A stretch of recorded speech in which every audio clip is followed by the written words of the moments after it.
Ja, moin ihr Lieben, wieder ein neues Video von Ulis Blickwinkel. Ich begrüße euch recht herzlich hier auf meinem Kanal. Ich bin der Uli und ja, was haben wir heute vor? Ich liebe es ja, aus Dingen, die aus dem Haushalt sind, die man nicht mehr gebrauchen kann, etwas anderes, etwas Neues zu gestalten und nicht immer alles auf den Müll zu schmeißen. Das habe ich schon sehr oft gemacht und ja, jetzt habe ich wieder etwas gesehen, was seit Jahren bei mir im Büro hängt, und zwar diese Kiste hier. Ja? Und ich mache die mal auf, dann spiegelt das nicht so. Das ist eine Vitrine für Zippo-Feuerzeuge. Ne? Ich habe früher mal Zippos gesammelt, ich hatte auch jede Menge, also die Kiste war voll und auch noch mehr. Aber ich habe jetzt nur so ein paar Restfeuerzeuge, weil ich seit 16 Jahren nicht mehr rauche und ich brauche das Ding nicht. Ne? Ja, aber sowas schmeißt man doch nicht weg. Ne? Nee, ich mache daraus jetzt etwas Neues. Und was, verrate ich euch gleich nach dem Intro.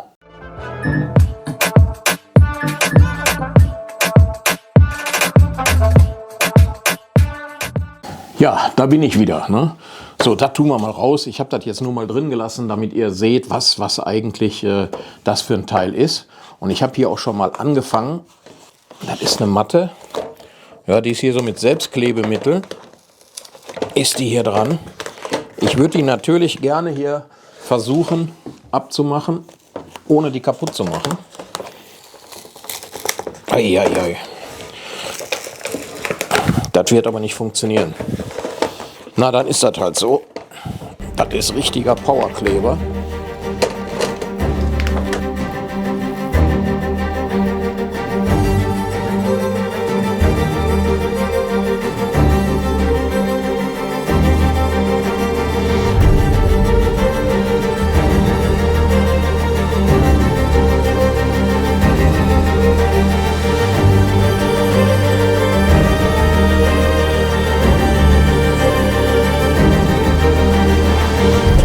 Ganz ehrlich, und das habe ich mir was leichter vorgestellt. Ne? Ja, aber der Kram muss ja natürlich jetzt noch weg. Und dann gucken wir mal mit dem Beitel, ob ich das hier weggekratzt kriege.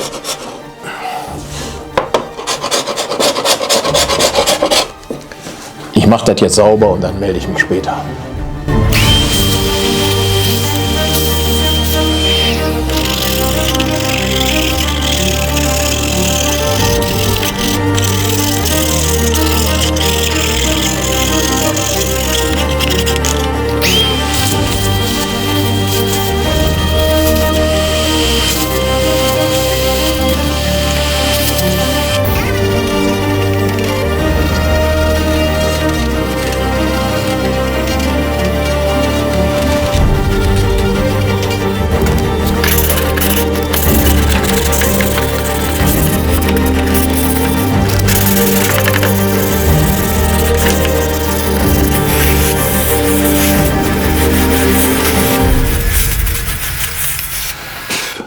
Ja, jetzt habe ich vor lauter Ereiferung und Euphorie euch gar nicht gesagt, was ich denn vorhabe. Ne?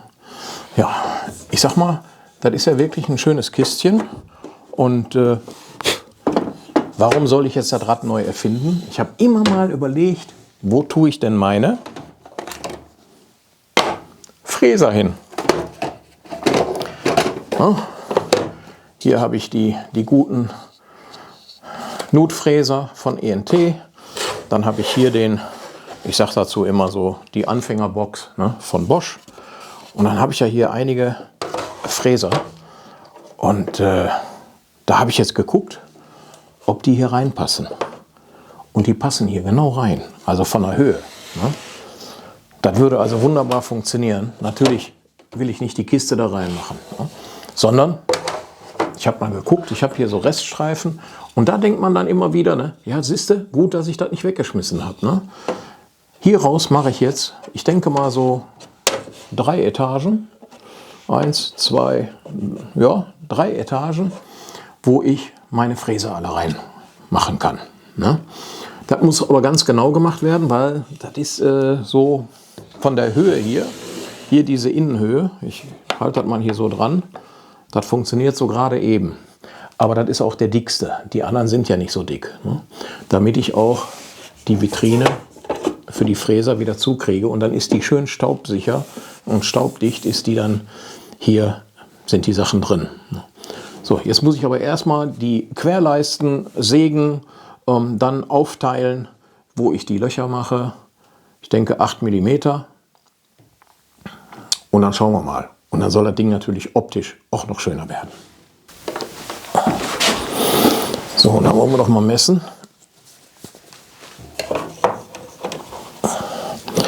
Siehst du, da hätte ich schon wieder einen Fehler gemacht. Hier muss ich messen. Einmal zu. So, und das sind 2,5.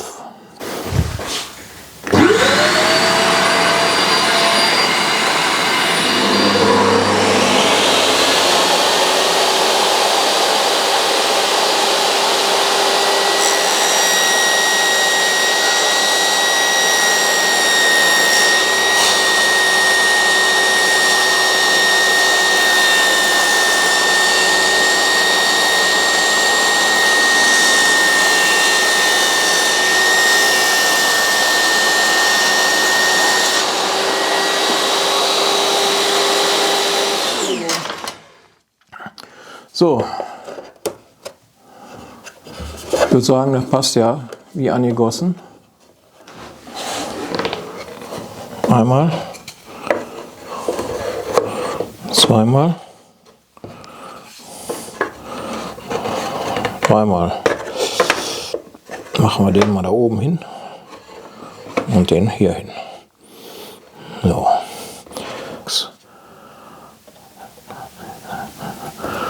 15 und hier 3, 18. Wären 6 pro, aber da kommen ja auch noch mal welche zu.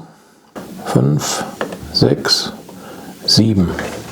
7 Stück, wenn ich alle 4 cm ein Loch mache. Dann kleben wir das jetzt hier drauf. So, das muss ja auch nicht bombig halten. So, und jetzt rutscht mir das wenigstens nicht weg und ich kann hier vernünftig anlegen, ne?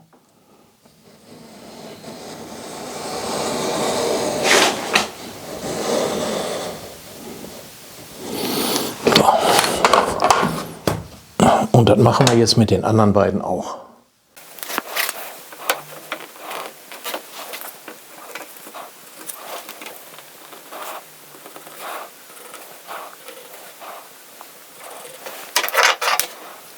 Ja, jetzt würde ich ja gerne die Löcher mit meiner Bosch PD40 bohren, ne? Aber da ist letztes Mal passiert, als ich hier ein Loch gebohrt habe, hat sich das so ein bisschen verkantet. Da musste ich die Maschine schnell ausmachen.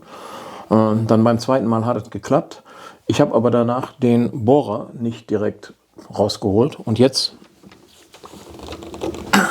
egal was ich mache, er geht nicht los. Jetzt habe ich gerade den Andreas mal angesimst, ob er einen Tipp hat. Er hat mir auch einen gegeben. Aber ich mache jetzt die Löcher einfach mit der alten Maschine, die ich ja restauriert habe. Da habe ich jetzt so ein bisschen was vorbereitet und dann bohre ich die erstmal, weil das mache ich dann in Ruhe. Ne? So, ich habe jetzt den Abstand schon gemessen, dass das hier sozusagen als Schiene genau passt mit den Löchern. Ich habe auch den Winkel ausgemessen, hier mit den Klemmen festgemacht. Dann habe ich hinten, probiere ich mal, habe ich noch nie so gemacht, habe ich dieser Kreppstreifen hier drauf geklebt, wegen Ausrisse. Und dann probiere ich mal, ob das funktioniert.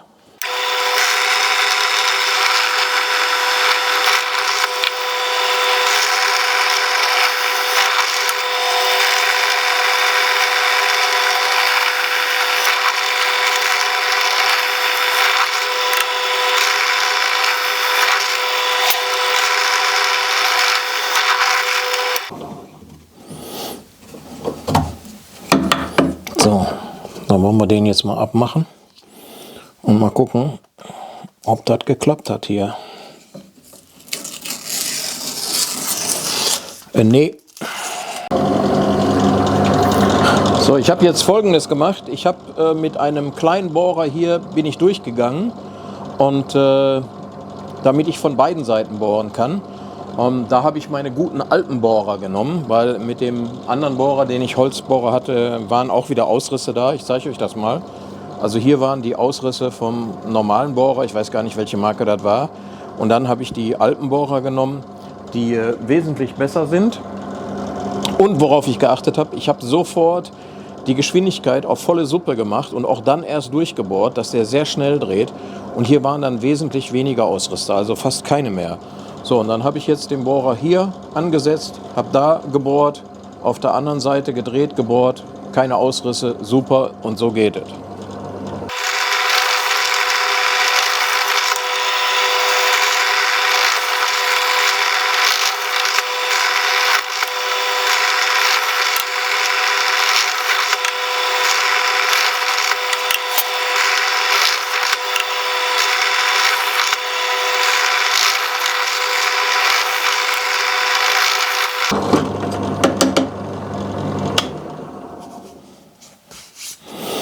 So, da wo ich mit dem billigen Bohrer quasi angebohrt habe, da sind die beiden Ausrüste. Aber hier bei dem anderen ist es wirklich gut. So, jetzt mache ich die anderen beiden Leisten noch fertig und dann geht's weiter.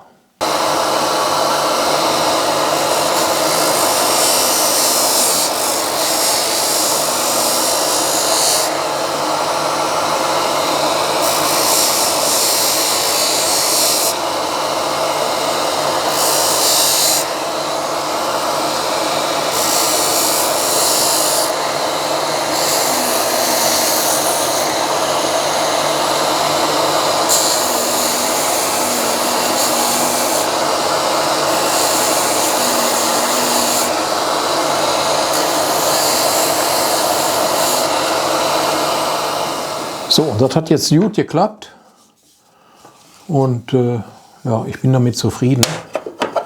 Mal gucken. So, und dann muss ich noch mal schauen, wie ich die jetzt hier, in welchem Abstand ich die hier dran mache. Also der kommt auf jeden Fall nach unten. Hätte ich gerne gehabt, nach unten. Ja. So. So, die müssen natürlich in einem Abstand, dass ich die auch rausziehen kann. Ja, also das ist der Mindestabstand, würde ich sagen. 6 cm. 30, alle 6 cm.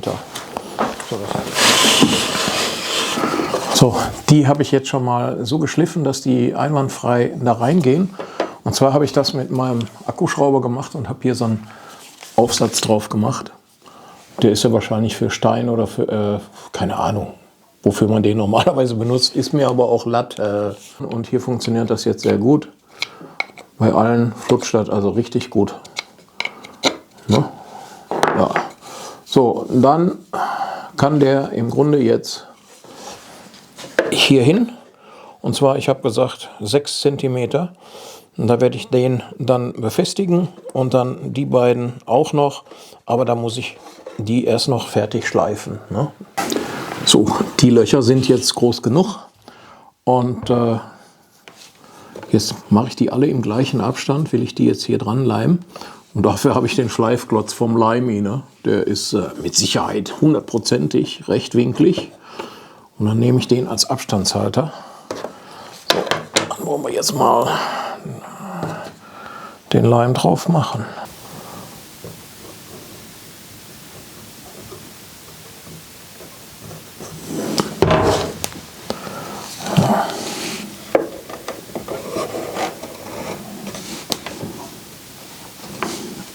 Tun wir den mal direkt raus, weil den will ich ja jetzt nicht voll Leim machen. Ne?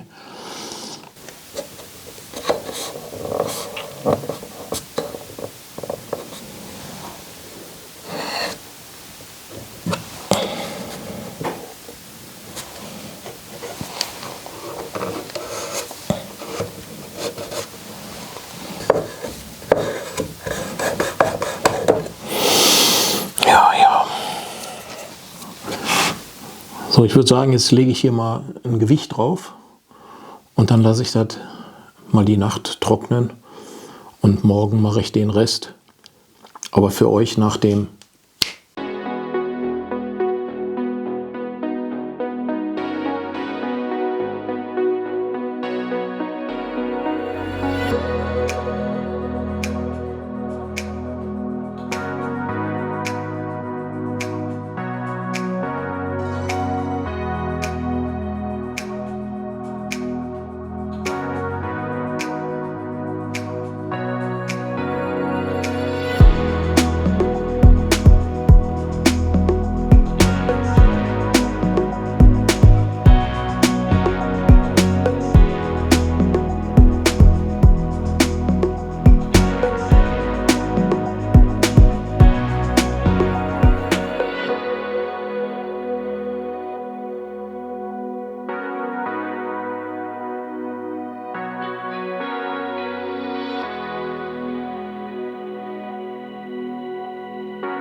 Ja, ich bin schon ziemlich weit. Die kann ich jetzt mal abmachen. Und ja, so sieht jetzt die ganze Kiste aus. Und ich musste also feststellen, dass ohne Plan ist es manchmal schwierig, ne? Ja, ich habe nämlich eigentlich, ist dieses Teil hier gewesen, da gewesen. Dann kriegte ich die aber nicht mehr raus, weil ich habe, als ich die Einteilung gemacht habe, die unteren nicht berechnet. Weil die hatte ich nämlich gar nicht geplant, ne? Ich habe hier die Dinger reingemacht und dann sind also schmale Dinger, ich nenne euch mal ein Beispiel, dann ist dann zum Beispiel so ein Teil, das ist dann hier rein und ist direkt durchgeflutscht, ne? Deswegen musste ich mir was einfallen lassen, um hier etwas zu bauen, dass also die Teile hier so halten, ne? Ja, da habe ich dann die Dinger hier reingesetzt zum Halt und dann war aber der Abstand zu gering und deswegen habe ich das jetzt geändert. Ich habe jetzt hier einmal, da einmal, aber das bleibt natürlich nicht so. Da habe ich mir noch was ganz Besonderes einfallen lassen, was designmäßig das Ganze noch ein bisschen aufpeppt, ne? So, das werde ich jetzt noch machen. Das mache ich aber ohne Kamera und dann gucke ich mir eine Stelle aus an der Fräse, wo ich das Teil hinhängen kann. Ich mache das, da hinten sind so Haken, das heißt, ich werde das einfach nur zum Hinhängen machen, dass man es abnehmen kann. Dann kann ich es auch abnehmen und Deckel aufmachen und hier eine Fräse austauschen. Ja, Hauptsache es ist an der Fräse, ne? Ja, ich mache das jetzt noch schnell fertig und dann bin ich wieder da, ne? Bis gleich. So, jetzt habe ich auch einen guten Platz gefunden. Hier ist ja der Frästisch hier drunter. Und dann habe ich mir überlegt, dass ich hier den Kasten aufhänge, ne? Habe ich schon markiert und da kommt mal wieder meine neue Bohrmaschine zum Einsatz. Und zwar einmal hier.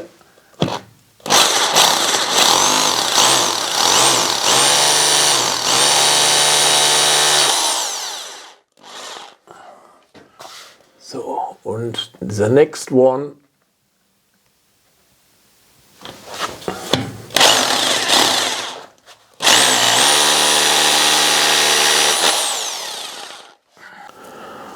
Gucken wir mal, das Dübelchen.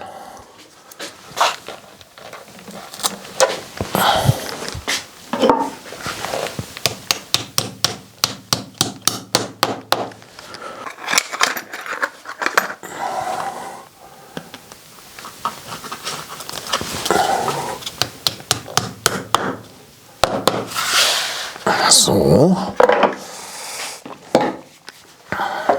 Und jetzt der Schräubkes.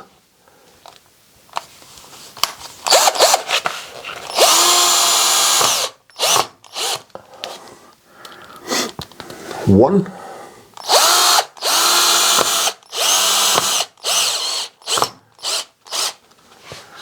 Two. So, jetzt gleich mache ich das mal dran. Ich mache die Kiste noch eben schön sauber, damit das auch gut aussieht, ne? Und dann habe ich aus einem alten Teil, ich glaube, die Vitrine ist 25, 30 Jahre alt, ne? Früher waren da Zippos drin und jetzt kommen da meine Nutfräser und Fräser rein, ne? Und ja, gemacht habe ich das eigentlich, weil Vickys Welt hat ja eine alte Uhr umgebaut und hat der ein neues Gehäuse gegeben und hat uns dann sozusagen herausgefordert, ne, Vicky? Ja, ich hoffe, dir gefällt das Ding, was ich gemacht habe und freue mich über deinen Kommentar, ne? Aber jetzt machen wir das Ding erstmal sauber und dann hängen wir es an der Wand.